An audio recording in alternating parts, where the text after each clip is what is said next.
So now, without further ado, I'm very excited to introduce our keynote speaker, Janis Whitlock. Janis is a research scientist and the Associate Director for Teaching and Training in the Bronfenbrenner Center for Translational Research at Cornell University. Dr. Whitlock's current primary research includes understanding and addressing adolescent and young adult mental health challenges. She also studies the role that social media and other technological affordances play in mental health and in sexual health and development. We're very excited to have you, as well as Janis. And with that, we can go ahead and get started. Thank you, guys. Thank you, Bridget and Christy. I'm so glad to be here. I was just reflecting as you guys were talking on what a strange time this is. I mean, this was a conference that was supposed to happen in the spring, and I think there was some back and forth then about whether we were going to go forward or stop. And of course, we stopped, and here we are. And I can't think of a more unusual time to be talking about anything other than the world as it is. So thank you all for joining us this morning. It's also not, the time of day I typically talk about or even think about pornography. Usually I'm thinking about my coffee and the stuff I have to do. So I hope that you will bear with me as I sort of get in the groove of this particular topic. Won't take long though. And I just thought I would start just real quickly by telling you sort of why I'm interested in this. I do study primarily young adult mental health and well-being, broadly conceived, but I started out my career after I graduated from college in women's health. That's what I did I graduated college in '88, a long time ago. Now I'm really dating myself. And I was a sexual health educator for a long time. And I thought for sure I would do that for the rest of my life because it was so much fun. I mean, you get everybody's undivided attention all the time if you're talking about sex. And it was such an interesting time in the late 80s and early 90s to be doing comprehensive sex ed. I was in Washington State in Seattle, and it was a really dynamic place to be doing at that time. One of the things though that I noticed over the course of those years, the 80s into the mid 90s, was that we seemed to have, we hit a bit of a wall in terms of being able to push forward comprehensive sexuality education in the country, just because there was a lot of concern about lots of things, as some of you probably remember, just, we're going to be causing people to have sex by talking about it and so on and so forth. So the conversations got pretty narrowed in the 90s, and I ended up leaving the field mid 90s just because I was frustrated by the fact that we couldn't have a lot of the conversations that were so clearly needed. So I fast forward into the mid 2000s and was doing mental health stuff, a lot of which related to sexual health and identity and, just human thriving and well-being. Porn enters the world through various personal pathways, people I know whose partners were struggling with porn addictions. And I got very curious about the role of sexual media technology in mediating sexual development and well-being.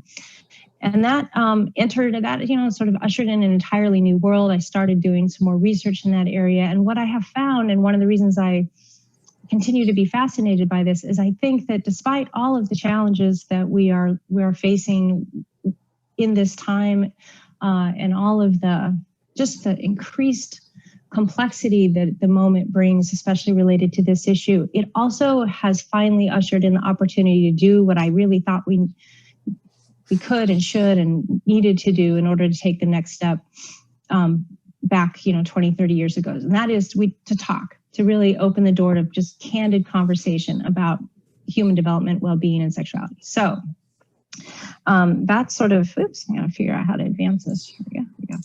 So that brings me back in. I sort of re-entered this world in 2012 or thereabouts, and the landscape has changed a lot, as you can imagine. The sexual health landscape, the sexual education landscape, the growth and human development and sexuality landscapes changed a lot. One of the first things that I noticed is I learned this term, Netflix and chill. And if we were all together, we'd be talking about this. And I would do an exercise with you that I won't do this morning because I don't want anybody to feel uncomfortable. But I will ask you to think about it, and that is, you can just think it in your head. If your most recent lover were to describe you as a piece of fruit, what would they describe you as? That's one question. You do not need to answer in the chat. We would be doing this anonymously if we were all together, and we'd be seeing a cool word cloud. And it's usually some really interesting fruits. And then the second question is, if you were to describe your most recent lover as a piece of fruit, what would you describe them as? I start this way typically because because there's a lot about this topic that is fun. There's a lot about fun is maybe the wrong word. There's a lot that can be uplifting and laughable and human, just deeply human. So as we'll see in a second, sexuality and fascination with sex and all things sexual sort of go back a long, long way. So we're definitely not any kind of new terrain that way. We do have to learn some new ideas and concepts. Netflix and chill is something that entered our lexicon in about 2009, I just found out. It started within the Twitter community, and then other social media sites like Facebook and Vine sort of picked it up. But by 2015, Netflix and chill had become its own internet meme. And for those of you who don't know, it basically means if your young people are saying, hey, friend, you want to have Netflix and chill? It means, hey, do you want to think about watching a movie and enjoy sexual activity in some capacity? I realized when I came across this wasn't really my age anymore. I'm much more of Amazon Prime and commitment kind of person. And there's probably lots of things in between. But I think these memes capture in some ways a certain particular flavor of this time. All right, so the big question today is, how has technology changed the sexuality and sexual expression landscape? And the answer to that is, it's complicated, but in a nutshell, a lot. It's changed it a lot. And in some ways, it's not changed it at all. I mean, human sexuality has been, as I just said, a focus of interest for humans for as long as humans have been on the planet. We're kind of unusual in the fact that we use sex, use is maybe the wrong word, we experience sex, we have sexual interests, even when we're not purely using it for reproductive purposes like a lot of different species do. We are perennially interested in sex. And if you go back way early on in our history, you can find expressions and depictions of sexual acts and sexual interest. A lot of that hasn't changed. I mean, now it just takes on a new flavor. So what you see here are different kinds of apps that are used for hooking up and connecting and talking and sharing about sexuality related content. Some of these probably don't even exist anymore. I feel like some of the apps kind of go in and out. I think there's actually a dozen more since I put these up. But in a lot of ways, the intent is very much the same. And I don't anticipate that any of that will probably ever change as long as the human species is sort of who we are and how we are on the planet. One of the things that makes it so interesting to me, the role of technology in sexual health in particular, and one of the reasons I think I was originally interested in sexuality way back when, is because there's all these intersections with what it means to be human, what it means to be in a body, what it means to be in relationship with other people. So I'm not going to go through all of these, but when I was just sitting down at one point, scoping out, like, what is it that fascinates me? Because it's not so much at this point in my life, the actual experience of sex as much as it is all the ways in which what it means to be human gets reflected through this. So we can be talking about the role of power in relationships, and we can be talking about the role of gender and gender identity, and economics, as we're going to see in a few minutes, plays an extraordinary role in the way that sexuality has been expressed and commodified. And then there's just a huge domain related to human development and sort of physiological function. I mean, the human body is producing factor. We're all like pharmacies. At some point, we will probably get much better than we are now at figuring out how to use these things and the chemicals we produce on our own in a more sort of thoughtful way than we often do now. But we all instinctively know how to use the body to create chemicals that help us feel elated, or help us feel soothed, or help us feel calmed in some way. And then there's lots of questions about development and the role of development and the when and where and how a lot of things come online and interests come online and exploration happens. as well as sexual identity, attraction, and arousal, which I think you all know has become a very robust and nuanced, we have just much more robust, nuanced understanding of that. And it's an area of interest and exploration for most people at this point. And we have a much richer language, and we have a much stronger way to experience and explore all of those facets of self than ever before. And that leads into deep questions about intimacy and relationships and longevity and how relationships morph over time, which also then leads into lots of questions about privacy. So we end up with able to navigate a lot of different kinds of conversations through the realm of technology-mediated sexuality that are of interest. Today, I'm really going to focus primarily on porn and a little bit on sexting, primarily because these are the areas, like this is the entry point to, in a lot of ways, for young people these days into just even sexual health and sexual identity and orientation awareness. It probably goes without saying that access to the internet is ubiquitous. We all know that. I almost took this slide out just because I think at this point we know pretty much everybody, with some exception. There are digital divides do exist still, and there is definitely still challenges getting online for large numbers of people, but most young people go online daily. And most young people go on, and a lot of young people go on almost constantly. So these data are from 2015. I didn't change it because it isn't that radically different, except that the number of students or young people who say they go on almost constantly is higher. And now in the COVID age, when we're all tied to the internet, I'm sure that that's an even higher proportion of people. One of the things that technology allows us that's a little bit different, a lot different actually than the previous age, is that there's these three different pieces. There's the accessibility, affordability, and anonymity. So we have the ability to go on and be with large groups of people. As you know, you can go and be identified or non-identified.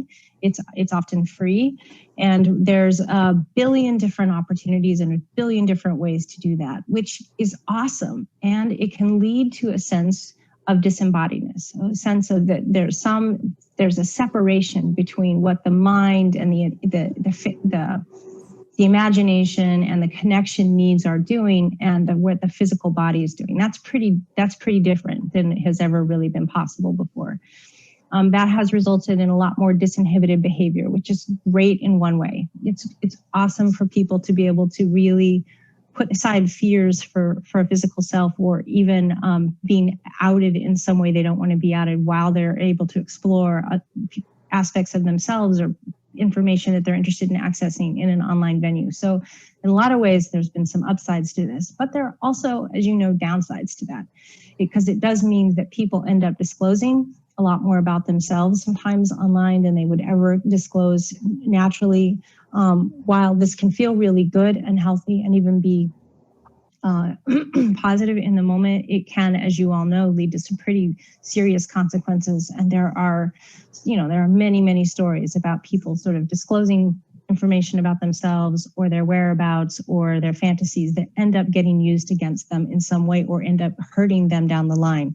And young people really, I think it's taken all of us, since I think of us as kind of the guinea pigs for the technological age, like all of us, no matter how old we are. And I don't mean guinea pigs in the sense that, we were we were the experiment necessarily, except that because we're sort of the first set of generations to have this technology, we are in many ways bumbling our way through, and we're learning about ourselves and others. And since I'm thinking about it, if you haven't already seen Social Dilemma on Netflix, I highly recommend it, because I think this larger conversation about who we are, how technology came to be, how it intersects with limitations and vulnerabilities of humans, both as potential victims or as potential perpetrators, people finding themselves in situations they never imagined to find themselves in, is a really important conversation.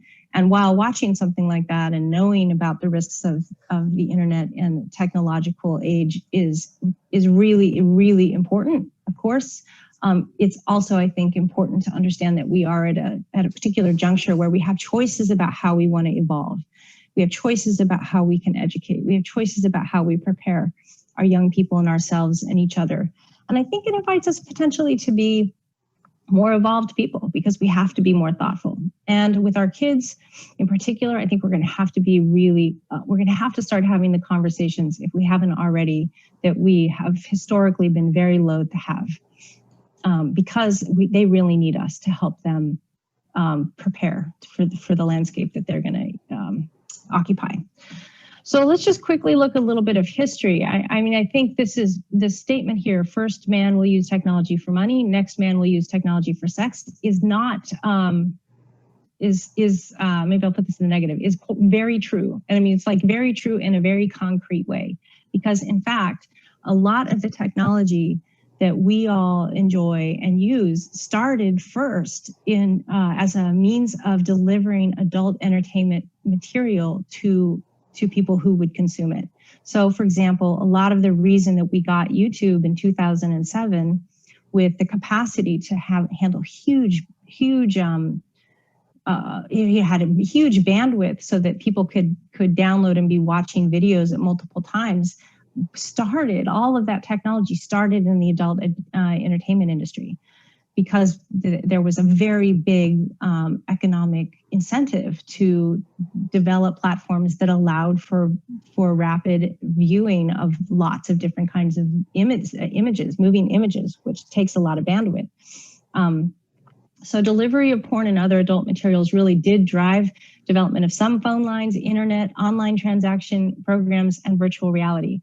This is really interesting. I was involved in a VR study not too long ago, and I was talking with the primary VR researcher on the study, this is her field, and she acknowledged something that was I had come across recently, which is that a lot of the VR technology that we use in research to understand and to develop medical advancements and so forth really started in the adult entertainment industry. And the VR industry has been very aided by lots of money coming in to develop devices that provide as real a feeling experience as possible. And there are now all sorts of different sort of physiological add-ons or physical add-ons to allow for physiological experiences that are pretty wild. So basically, if you're using some advanced form of cutting edge technology, chances are good that it got its start and its original funding through the adult entertainment industry. Online porn was first available in 1994, but it really got going in 2006 and 2007 when bandwidth sufficiently increased. And that was, as I said just a few minutes ago, really with the advent of YouTube. It was right after that you start to see Pornhub and other kinds of big sites coming online. Interestingly, and maybe some of you remember this, I kind of was vaguely aware of this as it was happening. And I'm sure questions still come up, but the Child Online Protection Act was passed in 1998, and it required all commercial distributors of material harmful for minors using typical community standards. And that's become an interesting conversation. What's a typical community standard now? To restrict access to minors. And typically this was a page in which before you got access to whatever the material was, porn in this case, it made you push a button saying I'm 18. I mean, it's not great in terms of restricting access, but at least there's something, right? And it never took effect because it was litigated for a decade based on the First and Fifth Amendments. And it was litigated successfully by the industry. And so now if anybody types in, as I'm sure all of you know, if anybody types in anything related to sex or something that's going to pull up sexual content, no barrier. Recently, I went somewhere I can't remember what I was looking at. Maybe I was looking up an alcohol type. I'm not sure what it was, but there was a barrier, making sure that I was 18 before I went in to get some information. And I just laughed. Like, this is really funny. Like, I can't look up this brand of alcohol without having to not verify, but at least click the page that I'm 18. But porn comes up immediately. And that's because it was litigated in court successfully using First and Fifth Amendments. And then SCOTUS upheld the injunction, yeah. So it's one of the unfortunate side effects of that has been that young people, sometimes very young people, are inadvertently run across content that is really shocking and surprising to them. So I have a friend, for example, whose daughter, when she was in 5th or 6th grade doing the sex ed curriculum that we had in schools around here.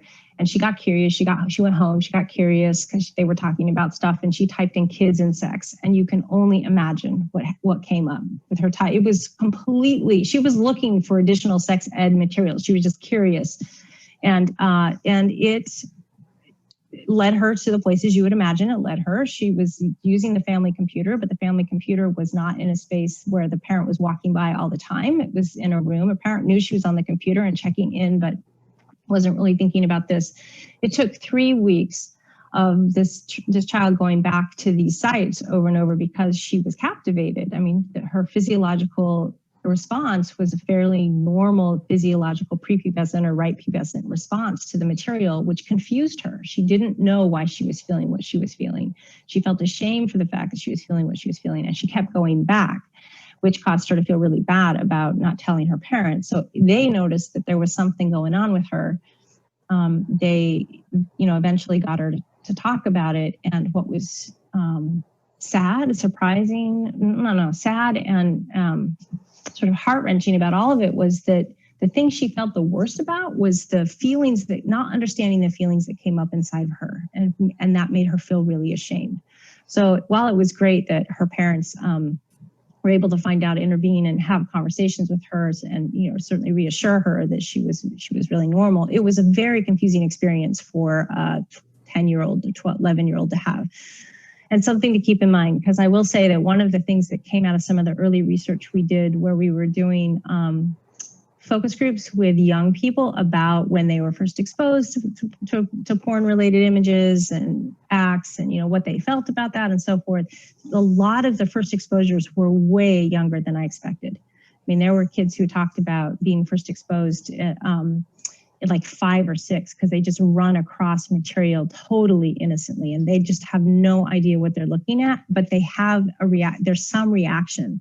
And some of them continue to kind of go back because they were curious. And then certainly by the time they were 10, all of them had either unintended or intended exposure. So I guess one key takeaway for everybody listening, if you haven't already come across this, is that exposure to complex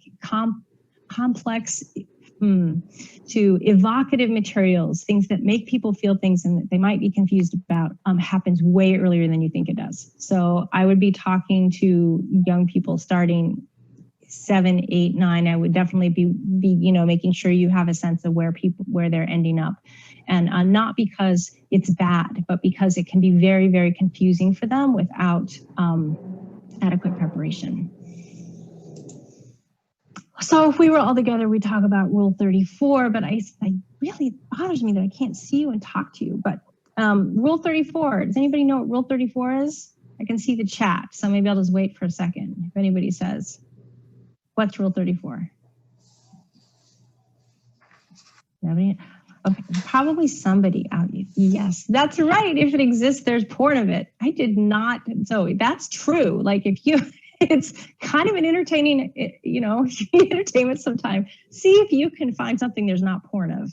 I didn't first know what Rule 34 was until some number of years ago, and my introduction to it was kind of funny because I was doing a talk on Cornell campus about porn, and somebody had said that they were trying to find where the talk was, and they remembered that the offering, like the come to this conversation discussion on porn and eat some pizza and talk about it involved pizza. So he was like, Cornell, pizza, and porn. So he was trying to get keywords, and there was in fact pizza porn. So I mean, actually porn fused with pizza, like sexual porn fused with pizza. Anyway, there have been a couple times I'm like, can I find something that isn't there? And the answer is no. And I just don't go too far down that rabbit hole because it gets really weird really fast. But it is an interesting challenge. I think it speaks to how incredibly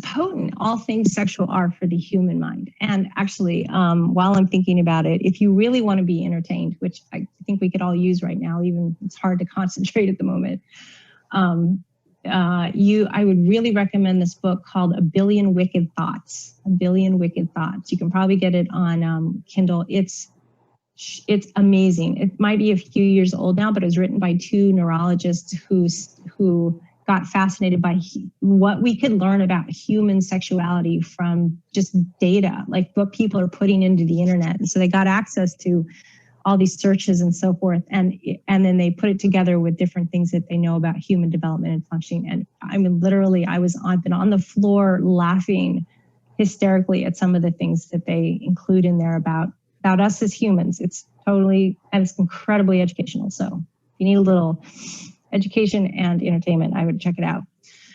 What is porn? Well, it really depends. Like a lot of studies don't define it at all, which I think is kind of interesting. Those that do define it as any internet products designed to increase sexual arousal of users, material containing explicit sexual descriptions, materials that either show clear pictures of or talk or write about sexuality using sexual vocabulary, which could include magazines, videos, the internet more broadly, and explicit novels, websites that have descriptions, pictures, movies, or audio of people having sex, or basically any kind of material aiming at creating or enhancing sexual feelings or thoughts in the recipient. And at the same time, containing explicit exposure and descriptions of genitals and clear and explicit sexual acts, including erotic images. I mean, it really does sort of run the gamut from something I think of as sort of erotica, which is typically, differentiated from pornography because in erotica, the sexual acts or exchanges or connotation or references are embedded in a larger story. And I'm not talking about, woman walks up to the house, man opens door, woman opens door, and things ensue. I'm talking about there's usually a larger narrative with more character development, and the sexual components of it fit into a broader landscape. I think you can think of like 50 Shades of Grey, things like that were supposed to be more erotica than sort of porn. Soft mainstream porn would just be the kinds of things that, I don't know, one might have found in a Playboy, or things that aren't violent or crazily graphic. Pornography in general differentiates from erotica because it's really all about sort of getting arousal right away. There's just like not a lot of storytelling around it. Really the goal is to like get people aroused right away. And then so you can go from the soft stuff to gonzo porn is porn that includes aggressive acts. So that can be aggressive language or violent depictions of violent exchanges, sexual exchanges. Feminist and LGBTQ porn are newer genres that are really like from a different lens. So feminist lens are like, how do we create pornography that would be attractive to women, that speak to women, that don't feel invasive and objectifying. And LGBTQ porn asks the same question but from that perspective. And so what we have, and that's just like genres as of like last year, I think I recently came across even more genres. So it really is all about sort of the lens coupled with the intent of the imagery or the language. I mean, one of the interesting sex-linked differences that we found in some of the early work we did was that by and large, the younger men that we were talking to were much more interested in porn where there are visual depictions, where a lot of the younger women we were talking to were more interested in literotica, which would be sort of more stories that they read and then they imagine what's happening. So there are some pretty interesting variations that way too. It's not always visual. Why is it so common? And the answer is because it's an industry that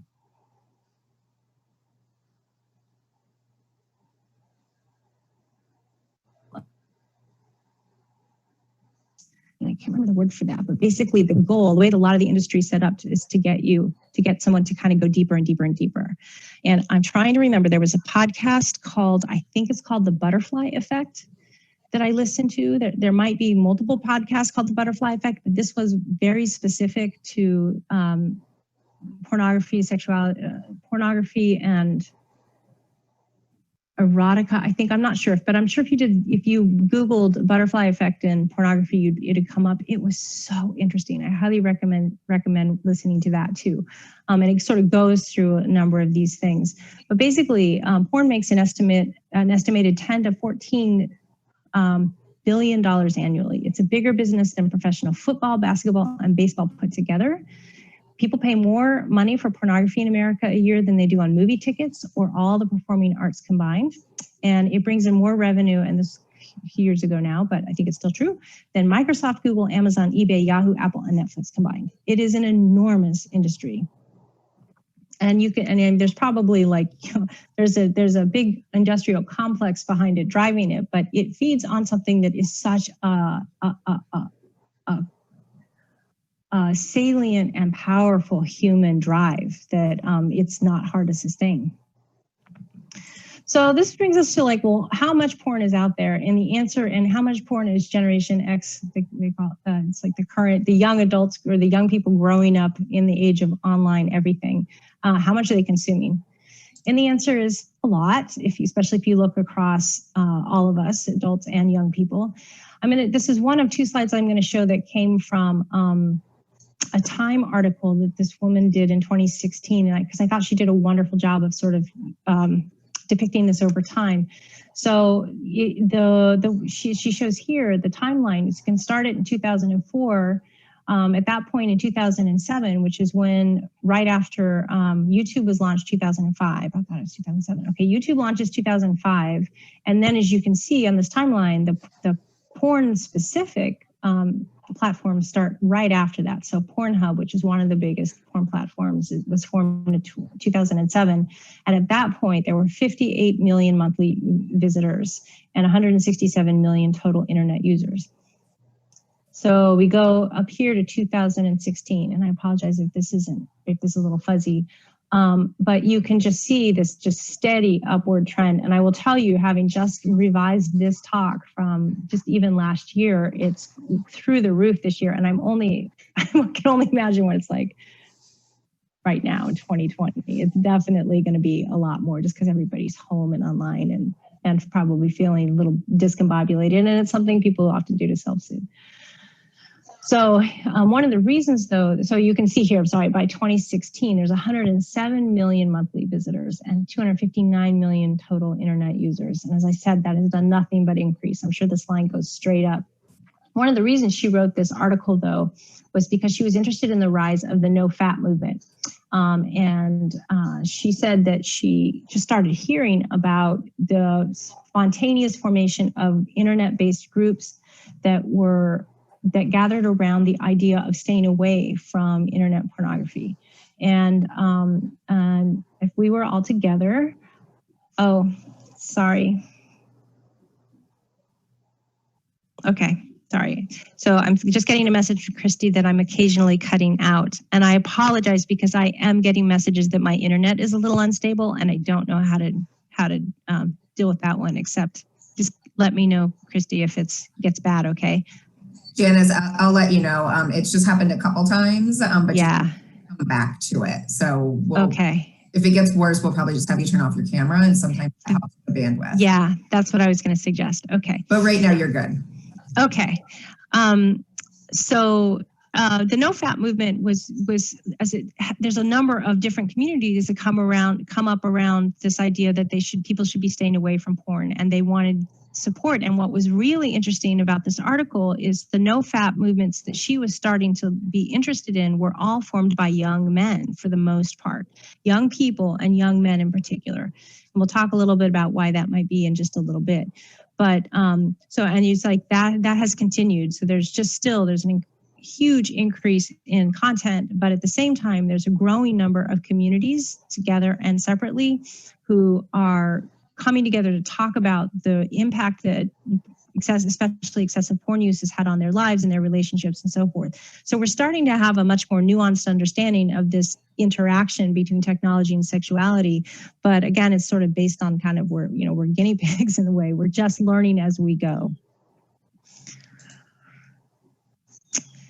I'm sorry to have this graph here. I thought it's one of the only graphs, or not graphs, tables that I will show you with all these numbers in it. But I wanted to primarily point out, this was a study of adult, well, this was a study of adult men and women starting at age 18 and going up to 62 over time. So if you just look, for example, at this top 73 to 1980, so individuals who were 18 to 26 in 1973 to 1980, 44.9% of them said that they used porn weekly, compared with 2008 to 2012, 61.5%. I think I've seen for the last, for the last few years, that's a slightly higher number at this point for males. For women, the equivalent in that age group was 28% if you were born in 73 to 80, up to 35.7% from 2008 to 2012, and that's watching porn weekly. In terms of adolescents, it really, the use varies widely by study. Prevalence rates range between less than 7% to 71%. I'm going to tell you, I think in the studies that I've seen and in the conversations I've had, I'd say nearly 100% of young people grow up at least watching some degree of porn. I don't know if they're watching regularly, but they have all seen it. And it has become a really go-to source for sex education, which is a bit problematic, because we're going to talk about in a few minutes. I mean, it's totally understandable, right? I think anybody who's older can understand why you wouldn't want to go see how things are done. I totally get the impulse.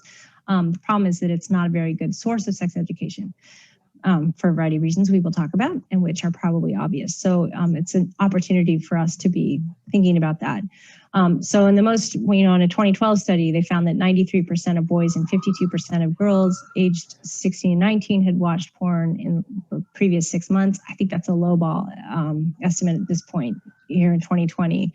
The typical adolescent pornography user is male, pubertally more advanced, sensation seeker with weak or troubled family relations. That really that statistic is specific to people who use porn regularly.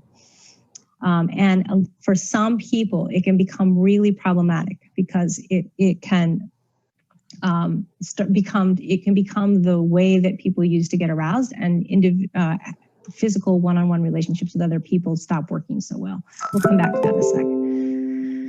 Porn use among college students by sex. One of the studies that I thought was most well done, but it's a bit aged now, in 2008, found that 87% of men and 31% of women reported using it in the past 12 months. And there's a smaller number of people who are using it every week, but there's about 6% of guys, at least in that study, said they were using it every single day.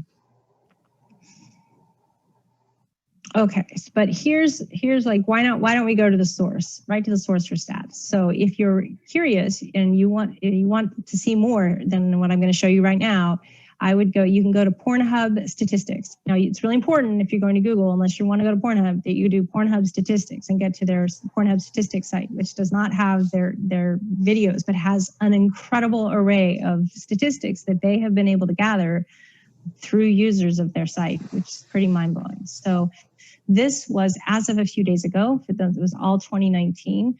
There were 6.83 million new videos uploaded to Pornhub. In fact, if you strung all of 2019's new video content together and started watching them in 1850, you'd still be watching them today. Okay, that's a lot of videos. They're like blocks and blocks and blocks of servers that house all these videos.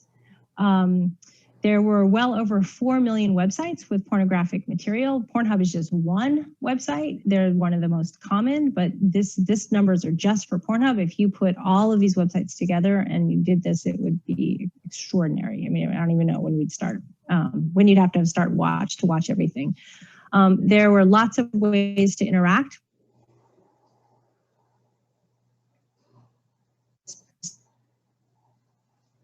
And for use, they say, is desire for distraction.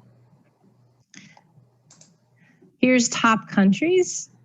If we were all together, I would say, what would you notice? But I imagine one of the things one of you'd say is, look at the United States. Yeah. So, okay, we have a lot of people. So you take that. But I think even when you take out even if you look at it as a percentage by population, we're still overrepresented in our use of pornography.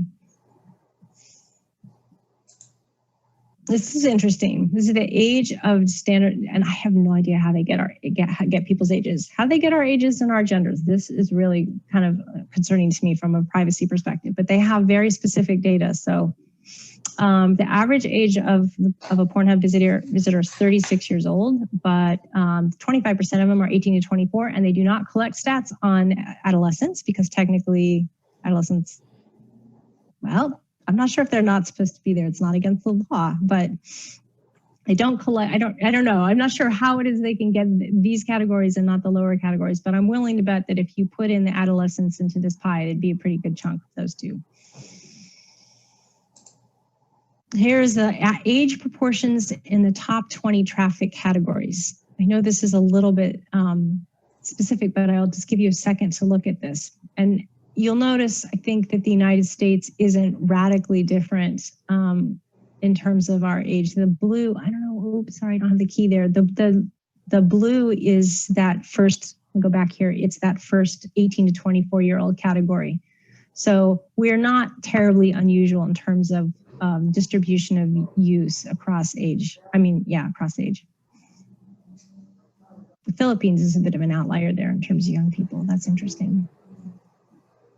I thought this was interesting. They don't capture more than male-female dichotomies here in gender identity, but they do have this, and you can see that the percentage of women, well, I guess you can't really see, I guess it shows here on the side, since 2019, since 2018, there's been a 3% increase in the proportion of female visitors. For the year before 2018, it was 29% proportion, 29% of female visitors were, 29% of visitors were female. And now for this year, or 2019, it was 32%. This is how people get there. Not surprisingly, the phones have are the dominant go-to, and there's been a pretty significant increase in phone use since 2018. I thought this was pretty interesting. Favorite times to watch porn? Seriously, late night not surprisingly, I suppose, is where we're seeing most of it. And the most popular day is Sunday, with the least popular day being Friday. Please forgive me, I have kittens climbing around. This one is interesting. The world's most viewed categories. Just give you a second to take a look at that.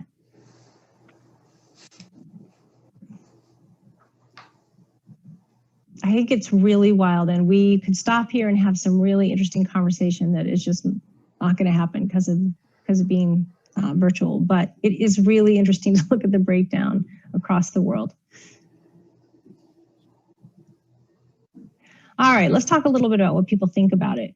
In one of the really interesting studies that I came across last year, they use this really interesting way of asking about the morality or immorality of porn use and so forth. And basically 45% of porn users have no moral quandary about it using it at all. In fact, the greatest moral quandary people had were taking something that belongs to someone else, right? So viewing pornographic images is down there at 32%. It's lower in terms of concern than not recycling.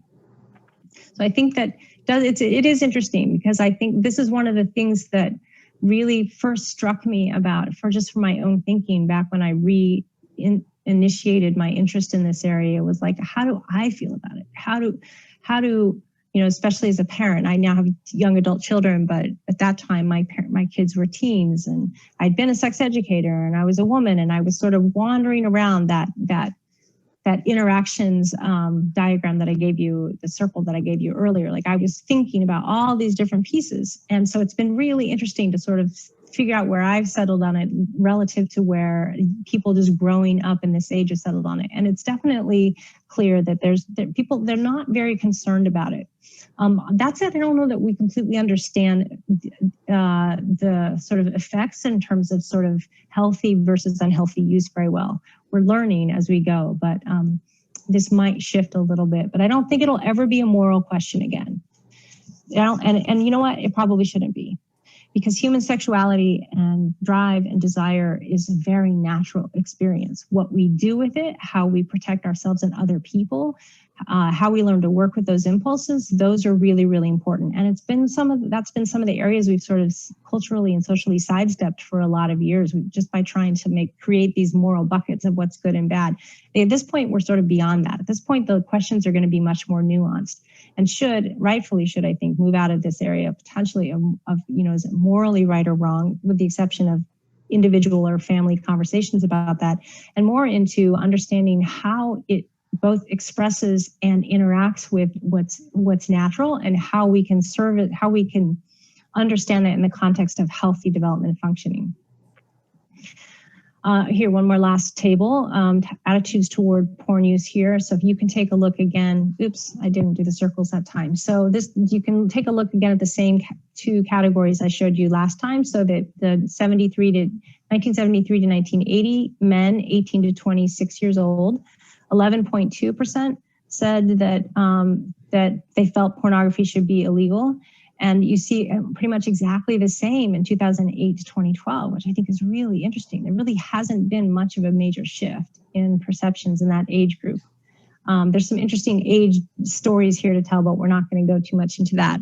With women, it's kind of similar. If any, it's gone down a little bit. So 73 to 1980, women who were 18 to 26, at that point, 27.1% felt it should be illegal. And if you compare that to 2008 to 2008, to 2012, it's 24.4. So there hasn't been a radical shift. It's gone down a little bit though. All right, what do we know about effects? Well, this is an interesting question, and it's a little complicated because the studies are just coming out and they're tough to set up. And one of the reasons they're tough to set up is because there's very few control groups, especially if you're looking at young people. It's really hard to find people who aren't using it at least sometimes. So some of the studies have really been hampered by not having really true comparison groups. But if we start off just asking, like some of our more qualitative work was just asking young people what they thought about it. And in one of the studies we did for college student opinions, these are the things that they told us. And this is very consistent with, we did several interviews and focus groups, and these positive effects noted were the things that continually came up. So probably top category is assisting in exploring sexual identity, attraction, and tips. Like people said, it's just a good place to go, especially if you have felt alone or isolated, and you want to explore aspects of yourself for other people or connect with other people that are going to be like you. It's phenomenal. It's allowed people to do that in completely new ways. Access to accurate information, hopefully. A lot of the sex education sites that people go to are actually pretty good, so that's useful. It's just that we're not finding that people go to sex education sites nearly as much as they go for the salaciousness of it, to get aroused. Good for long distance relationships, good, allows people to have connection, and can enhance pleasure when used in various ways that are integrated into somebody's life in a healthy way. They, however, also said there were negative effects. It can set unrealistic standards, especially with regards to relationships, partner, sex, and expectations. I think this comes up a lot. And for adolescents, especially people going into adolescence, this is probably the biggest area in need of overt communication, because people end up feeling like they cannot perform in the same way, and they basically have porn templates in their mind when they're having sometimes even their very first sexual experiences with someone else, and they're just not, porn sex is not the same as real human sex, and they don't know that. And so it gets very, very confusing. And I think if there's one thing we can all say we'll commit to do in some ways, it would be to address the gap, the reality gap between what people are using to inform themselves about what sex is, using pornographic videos and stuff, and in the real life. And that can lead feelings to inadequacy. Something bad about people's bodies. There's a lot more pressure, people say, to move faster. There's a lot of our students say that tech sex has reversed the cycle of relationships, that in the earlier days, they said relationships led to sex. Now sex leads to relationships, if it does at all. They're just much more casual about moving into sex at the very beginning, which I think can be liberating feeling to a lot of people, but then it can be confusing afterwards in terms of like navigating the human component of things that aren't sexualized. And it can lead, they say, to addiction and to violence toward others. What the literature suggests is that people who consume porn frequently and for longer durations are more likely to perceive a positive impact, whether it's having a positive impact or not, but we don't know, but they definitely perceive that it is. We also know that it can be really useful, as I said earlier, for people exploring a sexual identity and orientation, but who are otherwise isolated or uncertain or wanting to make community and connection. And we know that it increases acceptance of same-sex relationships of marriage for all users. So basically being exposed to a diverse array of sexualities and sexual exchanges makes people makes different configurations just more accessible to people, which is obviously a good thing. And a recent meta-analysis of 50 studies that collected using more than 50,000 participants from 10 countries found a number of things, but the two things that I wanted to focus on here was that porn use was not related to intrapersonal satisfaction. So basically people didn't feel differently about themselves as a result of using porn, but it was related to lower interpersonal satisfaction in all types of studies, but this was only true for men only, and that was interesting.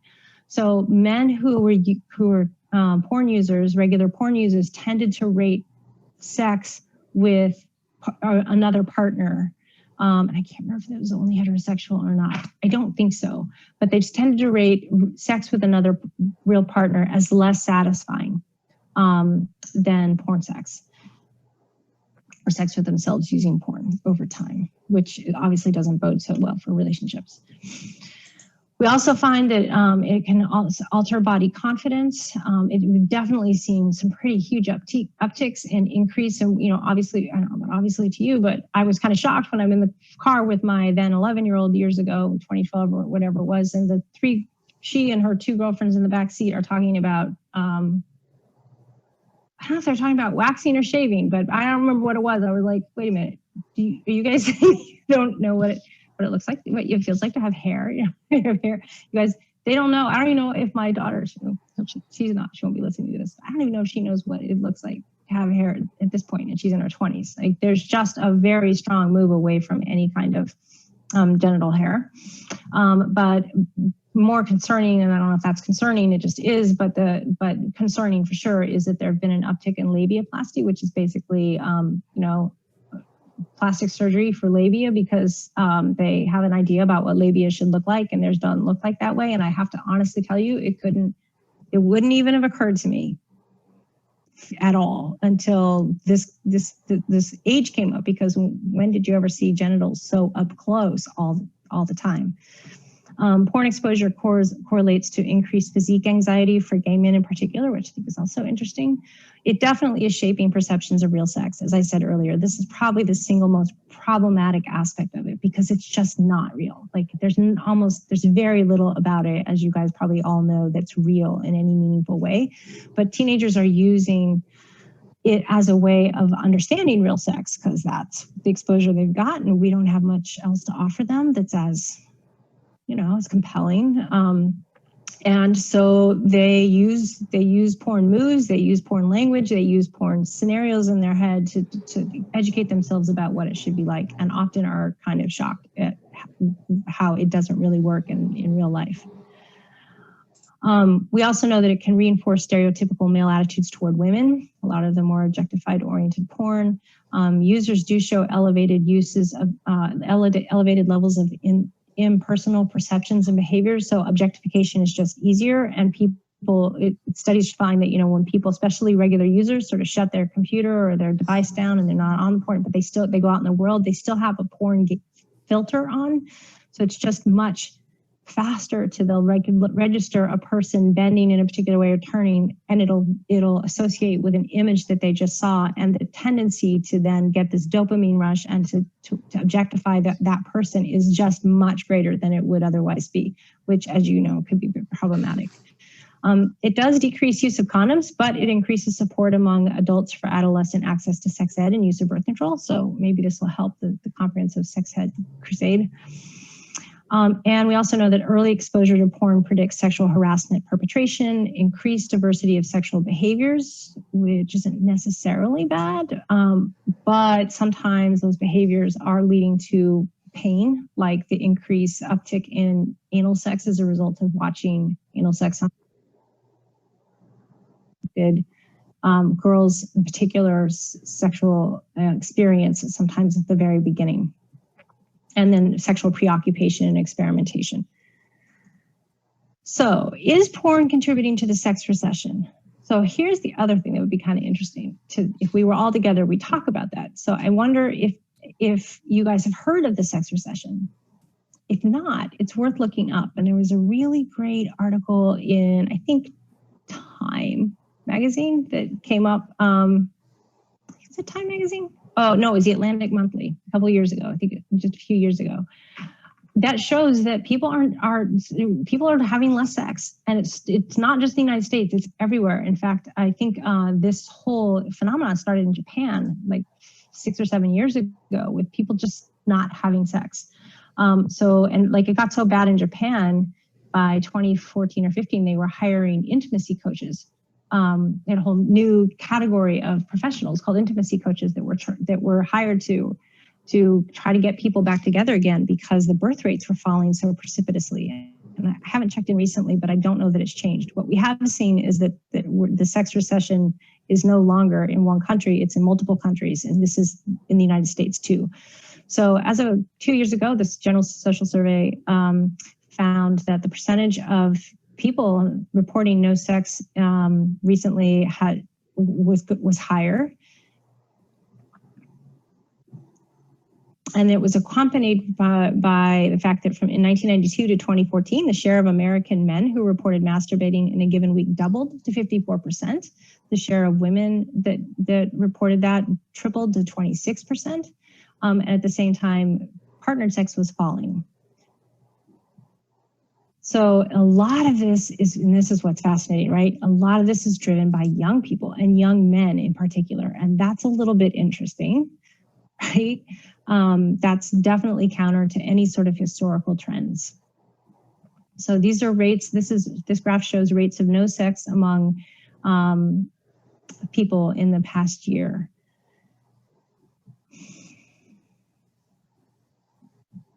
So yeah, this is driving it. This is the depiction of, this is the distinction between males and females. So you can see the share of men and women between the ages of 18 and 30 reporting no sex in the past year is significantly higher for men than women. And you can see how this has changed over time.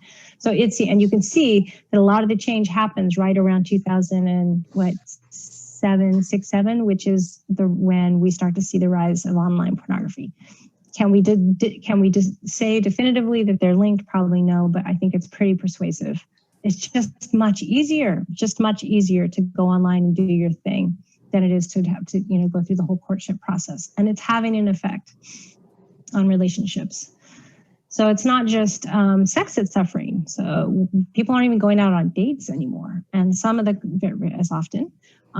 the conversations that I've been privy to in young people around relationships, they worry about knowing how to have a relationship, how to have just the basics of having a sort of intimate relationships is a little bit confusing. So in 1995, 66% of males and 74% of females, both 17, had experienced a special romantic relationship. But in 2014, only 46% of people said they'd ever dated, hooked up, or otherwise had a romantic relationship at all. So we're just basically seeing, the decline in couple sex. When we look at the studies about porn in the brain, things get kind of interesting. fMRI evidence shows that problematic porn users do have a higher wanting activation than non-problematic users, meaning they have higher levels of dopamine. And what's really interesting about the biochemical or the neurochemical dopamine is that the physical, the subjective in the body experience of it is want. It doesn't get sated. Dopamine isn't a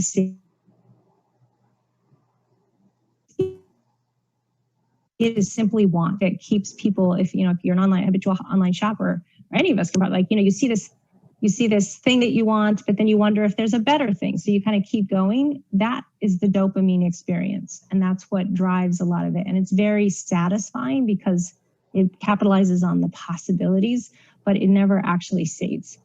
Men and women show similar activation patterns across multiple brain regions, but individuals who score higher in problem use scales are more likely to respond to erotica images. So basically, if you're using pornography or similar things kind of regularly, then you're more sensitized to it. And the dopamine drip gets going faster and it gets going bigger. So there's a strong template, and it becomes one of the erotic turn-on templates. And then they also show amygdala and hypothalamus more strongly activated in men. So this effect is bigger for the male body.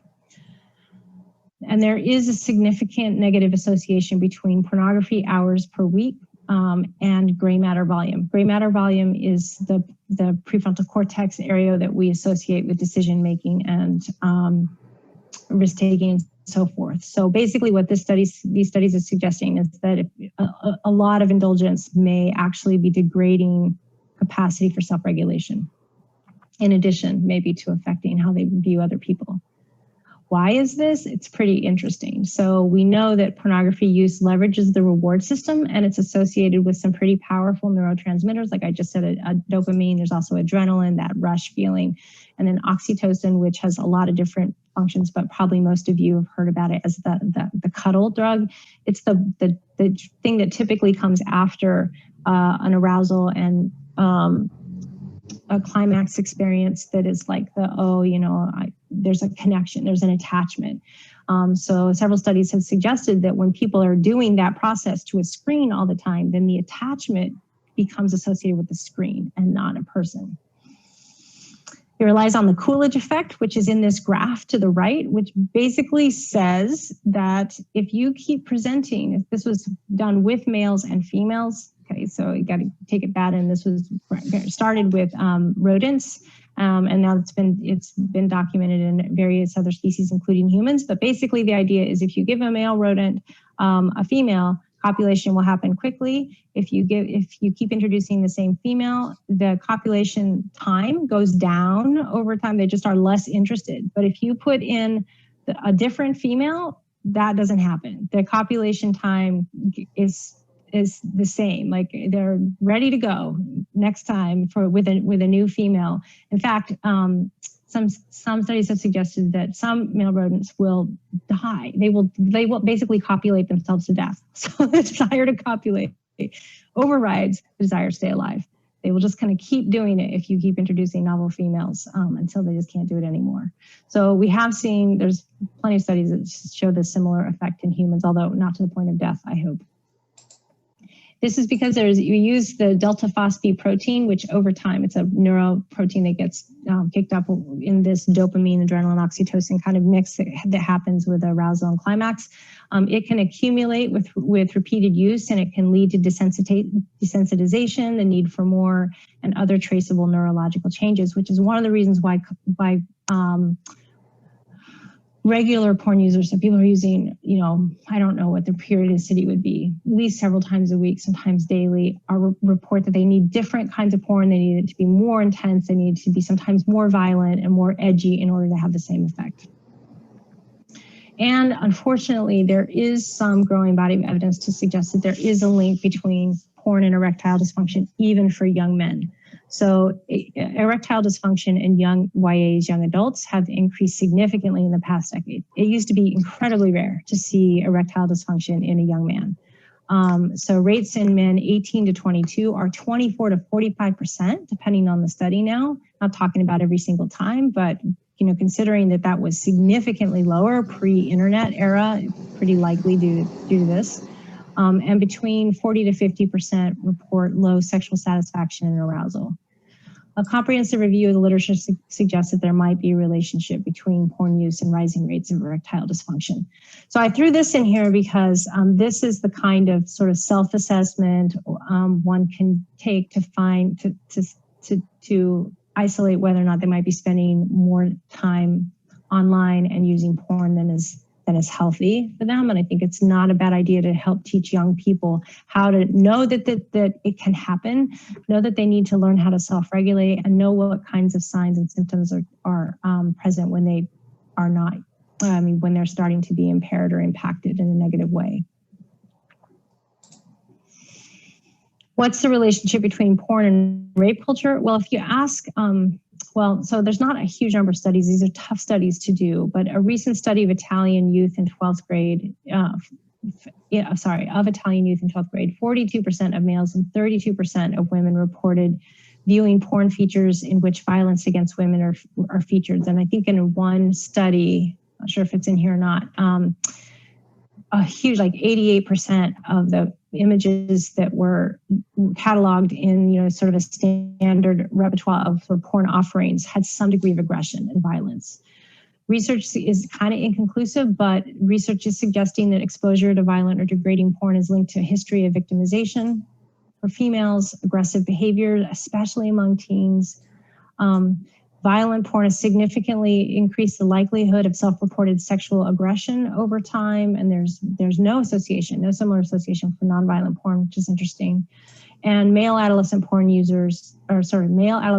predicted reports of sexually harassing someone 2 years later. So there is a growing body of evidence to suggest that degrading, humiliating, violent, or aggressive images are one of the ways that desensitization can happen for both males and females around what is normative and expected in offline life, and that's troubling.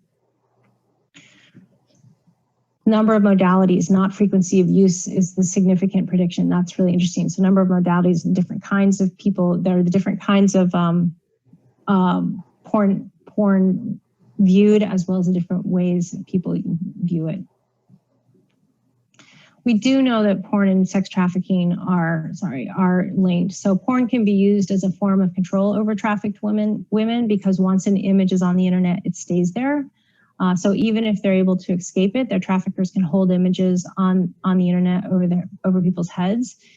As I mentioned earlier, it can desensitize people to the very idea of what's normal. One of the things that struck me the most in some of the literature I was reviewing in preparation for today was how many young people said that their first sexual experience was completely templated by what they saw in porn. Like that's what's normative. So some of the kinds of things that they're reporting happening, especially young women,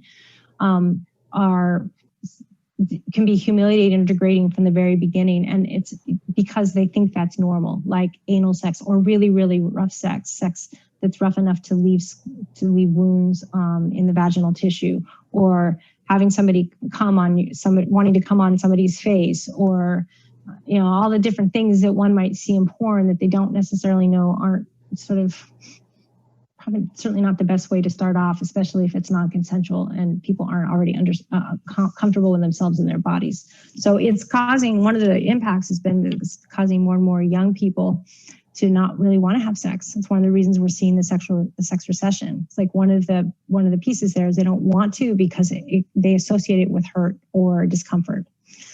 Traffickers also use porn for greater financial gain. The porn industry, as we talked about, is lucrative, and the younger the girls are in the image or video, the more expensive the images are. So people will pay more for young people. In fact, when I first looked at the Pornhub stats, when that came online, 2015, 2016, I was very dismayed and concerned to see that teenagers was the top search term. Teenagers is the top. That was a little concerning. It is not anymore, I will say. That is good. We have changed. We're a lot less fixated, fortunately, on teenagers. But I do know that young people, especially young women's bodies, are sort of a high commodity. So that makes it a really lucrative business and makes them potential targets. Pornography can also be used as a means of advertisement, where sex buyers can view trafficked women for rent or for sale.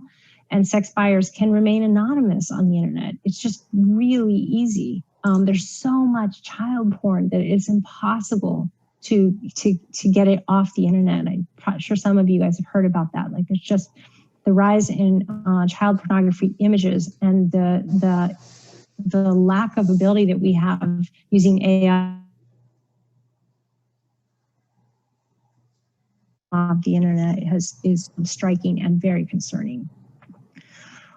So users can alert each other about law enforcement watching the boards, and then they can talk about best practices for anonymity. And users are able to rate women on message boards, which then effectively coerce women to perform acts they otherwise would not in order to receive a good rating. I'm sure it's not just happening to young women. I imagine young women, young males, and others, non-binary folks are also included in this. It's just we see the highest rates among young females.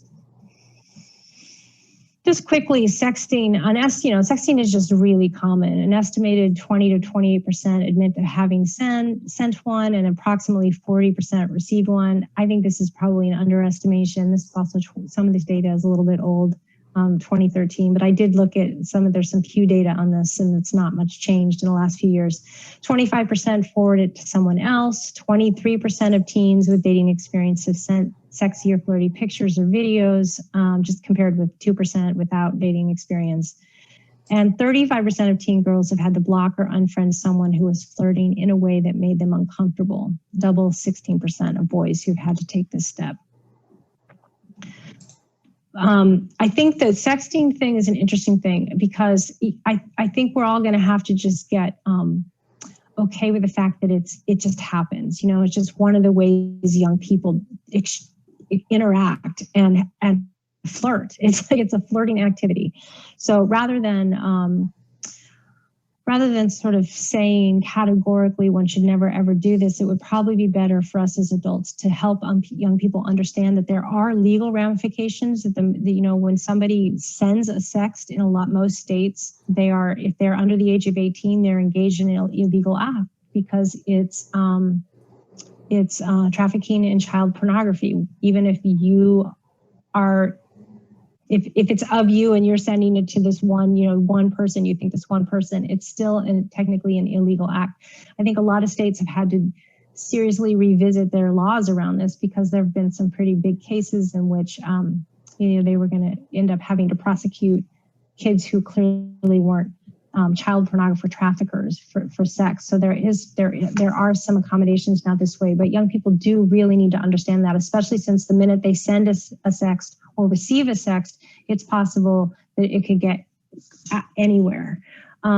Exposing is similar to revenge porn. I heard about this a lot in our focus groups. It was kind of shocking to be sitting with 14 and 15-year-olds who were talking about themselves or their friends having had sex that they'd sent to somebody in particular, usually, a boyfriend or girlfriend or partner, end up after the breakup or in a moment of anger, ending up on some website without their permission. And that was just shocking and terrifying to them. I mean, it's just very humiliating. So talking with young people about how to be thinking about a future in which maybe this person and you are broken up, or this person is angry with you, and what could happen with those images is also pretty important. It definitely, can normalize some pretty negative behaviors sometimes. And the one thing that I really noticed in our interviews was that the effects can be long lasting. A really bad effect of being exposed even years before can exact some pretty intense wounds on people's psyches. So young people just need to understand it feel really good. It can feel flirty, but it can have some pretty intense consequences, and they need to be thoughtful. This was sort of porn and sexting effects. This is a large study of European youth ages 14 to 17 found that boys' perpetration of sexual coercion and abuse was significantly associated with regular viewing of pornography. So basically what they wanted to see, what they asked for people to send them, was really influenced by what they'd seen on porn. Viewing porn was associated with increased likelihood of having sent or received texts, and boys who regularly watched porn were more likely to hold negative gender attitudes.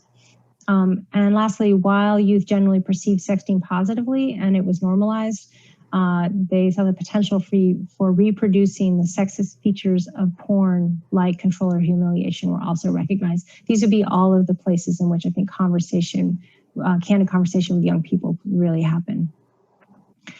Don't know if you all know about it, probably some of you, but you should just be aware of the dark web. We call the dark web. There's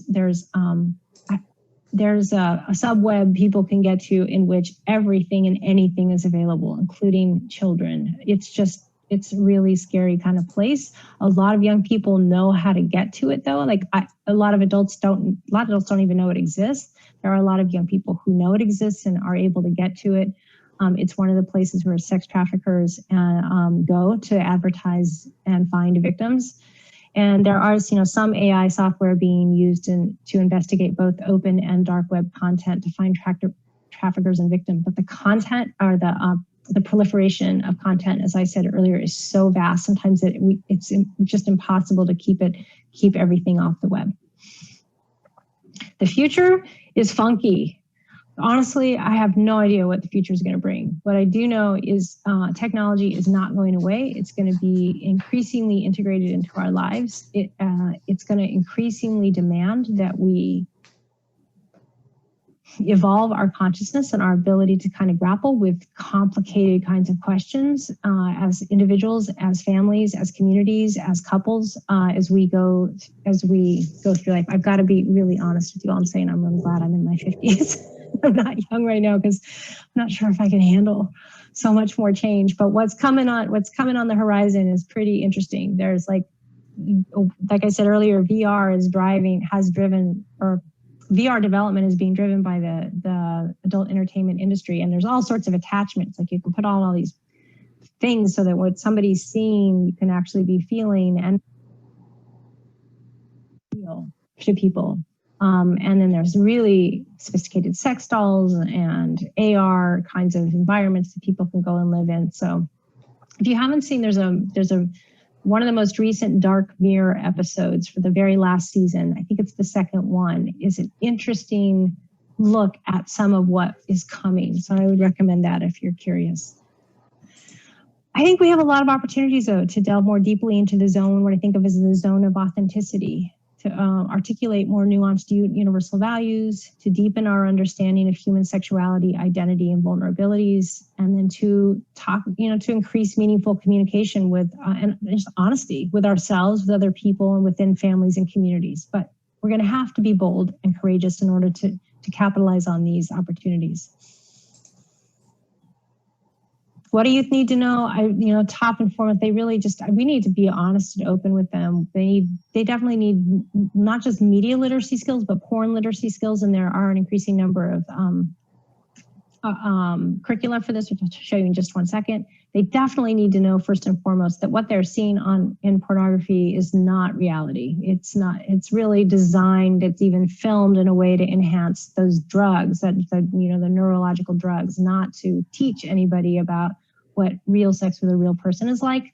So anything we can do not to just say, don't look at porn so much as like, you got to know the difference between what it is you see and what real life is, so that you can approach them with sensitivity and more healthfully, and that would be really helpful. They definitely need to know a lot about safety, especially with regards to sexting and where they end up online and who they're exchanging with. And then also legal repercussions and potential for addiction, how to recognize it in themselves and others. There are some pretty good approaches I'll leave you with. So The Truth About Pornography is a curriculum from Boston University School of Public Health that's currently being pilot tested and is I think, pretty good. EducateEmpowerKids.org provides some pretty good resources. The Porn Conversation is a website that offers tools for parents and others. And then all of these end up teaching, I think one of the focal points of all of them is to teach that pornography differs from real sex, as we just said before. I really love the One Circle Foundation work. Curricula are really good. They're not specific, although, I should say, as I say, they're not specific to porn, but that's not true, because they worked with us to develop a curriculum specifically called Sex in the Digital Age, a guide to talking with teens about pornography and sexting. And that curriculum came directly out of conversations we were having with the founders of that. So I'm really excited about it, and it's good. I recommend it. And then there's a porn literacy checklist for young people that you can get through Marty Klein's book here, the one that you see on the left, but I think he also has, there's a website. There's a website right down there for a full checklist. And this was a evaluation of a porn literacy curriculum. And that was based on some, common public did show that it was effective in increasing listening skills. So increased knowledge, the program increased knowledge about porn-related facts. And although it said the youth were somewhat confused about the legality of certain acts, such as watching porn, because so much information was given to them. So that's something, a modification they made. And it did appear to change some attitudes. Okay, I'm gonna stop here. I know we don't have a whole lot of time for questions, but let's take them now. Thank you guys very much. Janis, so we just have about 1 minute here. There weren't really any questions that got formally dropped into the chat. It was pretty quiet. I think people were pretty enthralled. So just to answer what somebody had said, we will be sharing recordings, but not necessarily the slides themselves. We'll make sure that you get these resources. Anybody have a quick question that they want to toss to Janis? Just drop it in the chat and we can put it out there. Oh, thanks, Molly. I'm reading the chats. Okay. Oh, good. I'm so glad. I was going to say, did you guys get stuff from it? So yeah, thank you for this validation. Normally I can just look at your faces and I have some sense, and this is so weird. I am not. So thank you guys. Oh, good. Okay. Well, yeah, you know, I'm local. If there's anything you want to ask, or just shoot an email my way. And I definitely have, you know, maybe I'm gonna scroll through these resource slides so you have them as part of the recording. Okay, as these are coming in. These are just some more places people can go. Okay, great. I'm glad people got stuff. Great. So thank you so much, Janis. I'm gonna have come back in here for just 1 second. I don't know how we follow Janis's talk. It was really fantastic. I so deeply appreciate you taking the time and energy to put this out for us bright and shiny in the morning. Yeah, you got me to talk about porn in the morning. That's pretty good. Yes, so thank you. Thank you so much, Janis. As you had mentioned, we had originally scheduled your talk back in the spring, and we really appreciate you being flexible and coming back with us virtually. I do think it's just fascinating, and you're a great presenter. So I really appreciate all the information that you provided. So with that, I think a quick pop-up will come up once we end the session regarding a very brief evaluation. If you wouldn't mind filling that out, that would be very helpful. And we do hope to see you again at 11:30 with Christy Taylor, who I know can follow Janis with no problem, with the How Did I Miss It? Understanding Grooming in the Virtual World. So we'll really kind of dive into the topic of what those exploiters are doing online and practical approaches to that. So again, thanks everyone for joining us for the first session. Thanks to Janis and thanks to Christy, and we will see you soon. Bye-bye. Thank you, everyone. Thanks, everybody. Bye.